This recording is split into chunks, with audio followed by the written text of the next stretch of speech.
تو اس لیے اس چیز کو آج کل سوشل میڈیا پر، فیس بک پر آپ دیکھ لیں، فیس بک پر بھی بہت سارے دوست ہوتے ہیں انسان کے. اب ہر بچہ ہی فیس بک استعمال کر رہا ہے. اب اس کے دوست کون لوگ ہیں، کن لوگوں کے ساتھ اس کی دوستی ہے؟ اب تو یہ گلوبل ولیج بن چکا ہے دنیا، ایک دیہات، ایک گاؤں بن گیا ہے. پوری دنیا امریکہ میں بیٹھا ہوا شخص آپ کی دسترس میں، ابھی آپ میسج کریں وہ آپ کو جواب دے دے گا. آپ ذرا دیکھیں، یہ میرا بچہ فیس بک پر بیٹھا ہوا ہے، یہ امریکہ میں کسی سے بات کر رہا ہے، انگلینڈ میں کسی سے بات کر رہا ہے، کسی مرد سے بات کر رہا ہے، کسی عورت سے بات کر رہا ہے. کیا اس کی دوستی کس کے ساتھ ہے؟ ہمیں تو پتہ ہی نہیں فیس بک کیا چیز ہے، واٹس ایپ کیا چیز ہے. نہیں پتا تو کوئی بری بات نہیں، لیکن اگر آپ کی اولاد کو پتا ہے تو پھر آپ کو پتا ہونا چاہیے. یہ جو ہماری لوگ کہتے ہیں نا کہ میرا بیٹا بڑا ماہر ہے، مجھے موبائل چلانا نہیں آتا، اور وہ اس کے اندر اتنا کچھ کر لیتا ہے، وہ لاک بھی کھول لیتا ہے اور انٹرنیٹ بھی کر لیتا ہے اور کارٹون بھی لگا دیتا ہے. یہ کوئی تعریف کی بات نہیں ہے، یہ خامی ہے، عیب ہے. آپ کے بچے کو آتا ہے، آپ کو نہیں آتا، تو آپ کیسے کنٹرول کریں گے اس کو؟ آپ کو پتا کیسے چلے گا وہ یوٹیوب میں کیا چیزیں سرچ کر رہا ہے، اس کی سرچ ہسٹری میں کیا کیا چیزیں ہیں؟ جب آپ کو نہیں پتا اور وہ 10 سال تک یہ چیزیں دیکھتا رہے، یوٹیوب پر، فیس بک پر دوستیاں کرتا رہے، 10 سال بعد آپ ڈنڈا اٹھا کے سر پہ کھڑے ہو جائیں کہ خبردار ایسا کیا تو یہ کر دوں گا، وہ کر دوں گا. 10 سال جس چیز میں وہ پختہ ہو گیا، جس میں وہ پکا ہو گیا، اب ایک ڈنڈے سے وہ آپ کی بات مانے گا؟ یہ تو فطرت کے خلاف ہے. فطرت سے تو ہم نہیں لڑ سکتے. تو یہ والدین کی بہت بڑی ذمہ داری ہے. یہ جو بچے نشئی بنتے ہیں، نشوں میں مبتلا ہوتے ہیں، کوئی کس نشے میں، کوئی کس لت میں، کوئی لڑکیوں کے چکر میں پڑا ہوا ہے، کوئی کس گناہ میں پڑا ہوا ہے، کوئی باہر بیٹھ کے لوگوں کو تنگ کر رہا ہے. حدیث شریف کے اندر آتا ہے، حضور علیہ الصلوۃ والسلام نے ارشاد فرمایا، کل امتی معافا الا المجاہرین، میری امت کے سارے لوگوں کو معاف کر دیا جائے گا سوائے مجاہرین. مجاہر اس گناہگار کو کہا جاتا ہے جو کھلم کھلا گناہ کرتا ہے. یہ جہر سے ہے.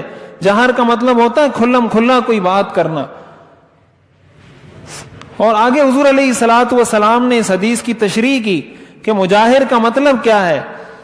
آپ نے فرمایا وَإِنَّ مِنَ الْمُجَاهَرَةِ أَن يَعْمَلَ الْعَبْدُ بِاللَّيْلِ عَمَلًا ثُمَّ يُصْبِحْ قَدْ سَتَرَهُ رَبُّهُ فَيَقُولُ يَا فُلَانُ قَدْ عَمِلْتُ الْبَارِحَةَ كَذَا وَكَذَا وَقَدْ بَاتَ يَسْتُرُهُ رَبُّهُ وَيُصْبِحُ يَكْشِفُ سَتْرَ اللَّهِ عَنْهُ. یہ بخاری اور مسلم کی روایت ہے. آپ نے فرمایا مجاہرت اس کو کہتے ہیں کہ ایک انسان رات کو گناہ کرتا ہے، اللہ اس پر پردہ ڈال دیتا ہے. اللہ کسی کو نہیں بتاتا کہ اس نے یہ گناہ کیا، اللہ ستار ہے.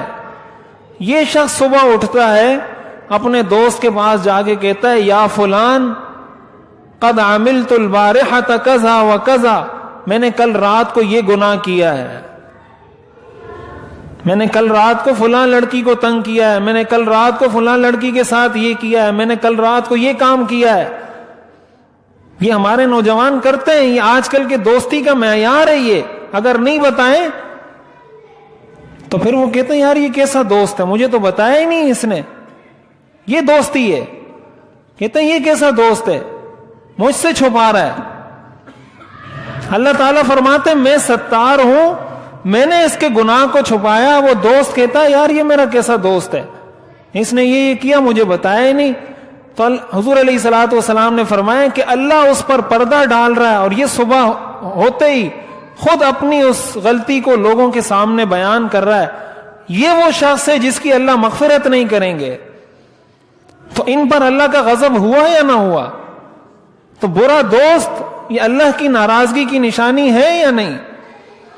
حدیث قرآن کریم کے اندر اللہ تعالیٰ نے ارشاد فرمایا ان الذین یحبون ان تشیع الفاحشۃ فی الذین آمنوا لہم عذاب علیم فی الدنیا والآخرہ.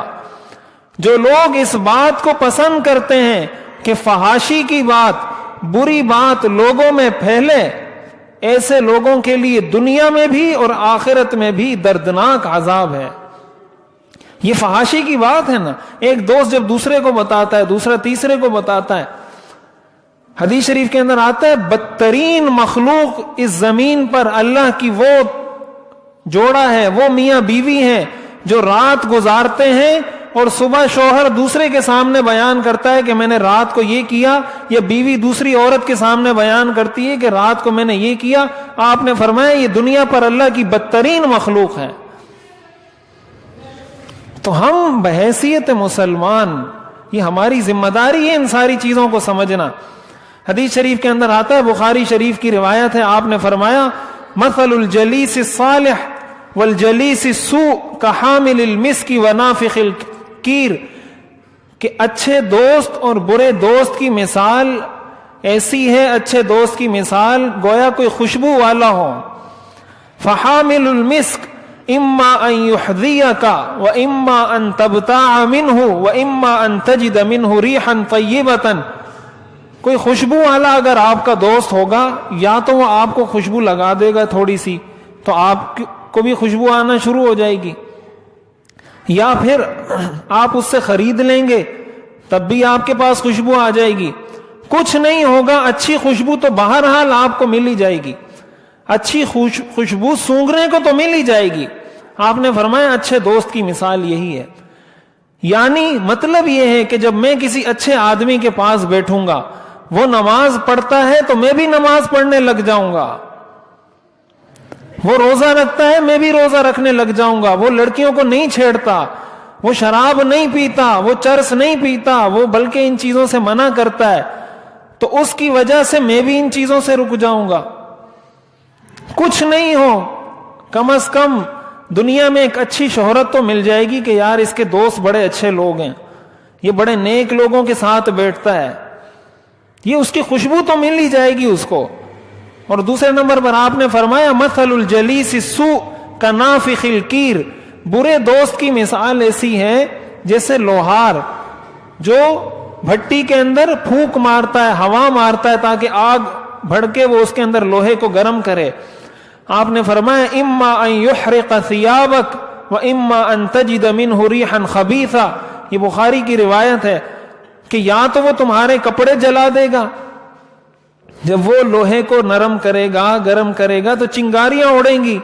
کسی ویلڈنگ والے کے پاس آپ بیٹھیں گے، کوئی چنگاری اڑ کے آپ کے کپڑے پہ بھی آ کے اس کو داغدار کر دے گی، سوراخ کر دے گی. کچھ نہ ہو، آپ نے فرمایا اس کو بدبو تو آئے گی، جو پگھلا رہا ہے، جو اس کے اندر گند ہے، جو کچھ ہے، وہ بدبو تو اس کو محسوس ہوگی.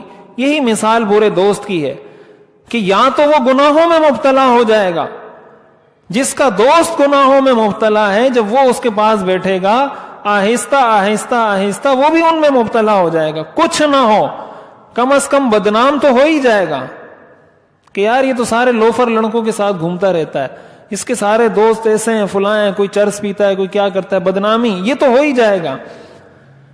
یہ حدیث ہے، یہ ساری قرآن اور حدیث کی نصوص ہیں، عبارات ہیں جو قرآن اور حدیث نے ہمیں بتائی ہیں.